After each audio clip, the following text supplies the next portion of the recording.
Hello दोस्तों, Haryana GK hub channel में आप सभी का स्वागत है। हम आज लोग करने वाले हैं हरियाणा की नदियाँ भाग नंबर 1। ये एक ऐसा टॉपिक है, ऐसा कोई एग्ज़ाम शायद हरियाणा में हुआ हो जिसमें से कोई क्वेश्चन एग्ज़ाम में ना आता हो। बहुत इम्पोर्टेंट, बहुत ही महत्वपूर्ण टॉपिक है। चलो दोस्तों, आइए शुरू करते हैं। यमुना नदी से शुरू करते हैं। यमुना नदी उत्तराखंड के गढ़वाल हिमालय में स्थित बंदरपूछ ग्लेशियर के पश्चिमी भाग में स्थित यमुनोत्री नामक स्थान से निकलती है। कहाँ पे? उत्तराखंड के गढ़वाल हिमालय में स्थित बंदरपूछ ग्लेशियर के पश्चिमी भाग में स्थित यमुनोत्री नामक स्थान से निकलती है।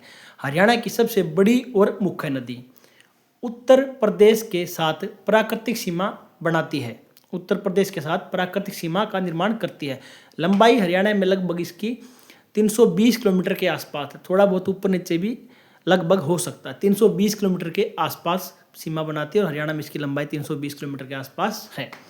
हरियाणा की पूर्वी सीमा पर यमुना नदी बहती है। हरियाणा की पूर्वी सीमा पर यमुना नदी बहती है।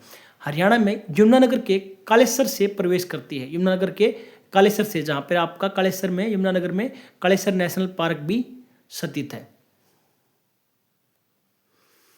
उसके बाद दोस्तों, जो यमुना नदी है पलवल जिले के हसनपुर गांव में उत्तर प्रदेश में प्रवेश करती है। कहाँ पर? पलवल जिले के हसनपुर गांव में उत्तर प्रदेश में प्रवेश करती है। हथनीकुंड बांध यमुनानगर में यमुना नदी पर बनाया गया है। 1999 से पहले इसे ताजेवाड़ा बांध के नाम से जाना जाता था। हथनीकुंड बांध 1999 से पहले इसे क्या कहा जाता था? ताजेवाड़ा बांध के नाम से जाना जाता था। 1999 में इसका नाम बदला गया, हथनीकुंड बैराज, हथनीकुंड बांध कर दिया गया। आप जानते हैं मछलियों का स्वर्ग भी ताजेवाड़ा बांध को कहा जाता है।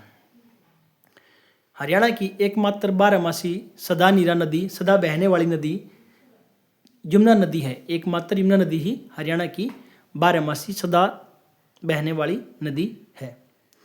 हथनीकुंड बांध से दो नहरें निकाली गई हैं। पूर्वी यमुना नहर, पश्चिमी यमुना नहर। उत्तर प्रदेश में जो सिंचाई करती है उसे पूर्वी यमुना नहर कहते हैं, और जो हरियाणा में सिंचाई करती है उसे पश्चिमी यमुना नहर के नाम से जाना जाता है।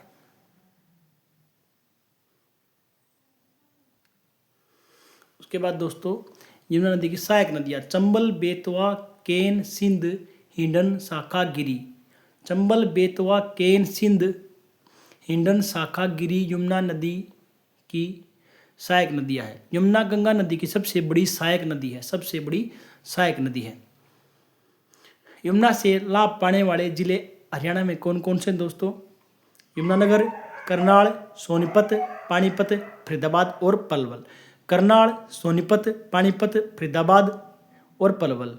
बांध आप लोगों के ओखला बैराज दिल्ली में स्थित है। दिल्ली यूपी के बॉर्डर पर है, दिल्ली में बोला जाता है।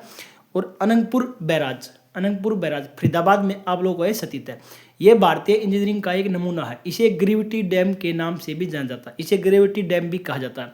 यह भारतीय इंजीनियरिंग का एक नमूना है। इसे तोमर वंश के राजा अनंगपाल द्वितीय द्वारा बनाया गया था। तोमर वंश के राजा अनंगपाल द्वितीय ने इसका निर्माण करवाया था। उसके बाद दोस्तों जिक्र आता है सोम नदी का। सोम नदी जो कि यमुना नदी की एक सहायक नदी भी है। सोम या सोम्ब भी कहते हैं, सोम्ब। उदय शिवालिक पहाड़ियों के आदिबद्री नामक स्थान के समीप यमुनानगर से होता है। आदिबद्री नामक स्थान से यमुनानगर में शिवालिक पहाड़ियों के पास। कुल लंबाई सोम नदी की लगभग 40 किलोमीटर है। 40 किलोमीटर। दादूपुर गांव यमुनानगर में पथराड़ा बैराज, या इसे दादूपुर बैराज भी कहा जाता है, सोम नदी पर बनाया गया। पथराड़ा बैराज या फिर दादूपुर बैराज। सोम नदी दो प्रकार के बेसिन का निर्माण करती है, खादर और बांगर। खादर ऊपरी ऊंचाई वाला क्षेत्र होता है और बांगर निचला क्षेत्र। यहाँ बाढ़ का खतरा हमेशा बना रहता है। दोस्तों, यदि आपको हमारी वीडियो पसंद आए तो प्लीज़ चैनल को लाइक, शेयर और सब्सक्राइब अवश्य करें। कमेंट में अपनी राय अवश्य दें। यह हमें भविष्य में अच्छा काम करने के लिए प्रेरित करेगा। नदियाँ सबसे इम्पोर्टेंट टॉपिक्स में से एक टॉपिक है आप लोगों, आप इसे अवश्य करें। कोई गलती हो तो क्षमा करें। आप सबका धन्यवाद। Thank you.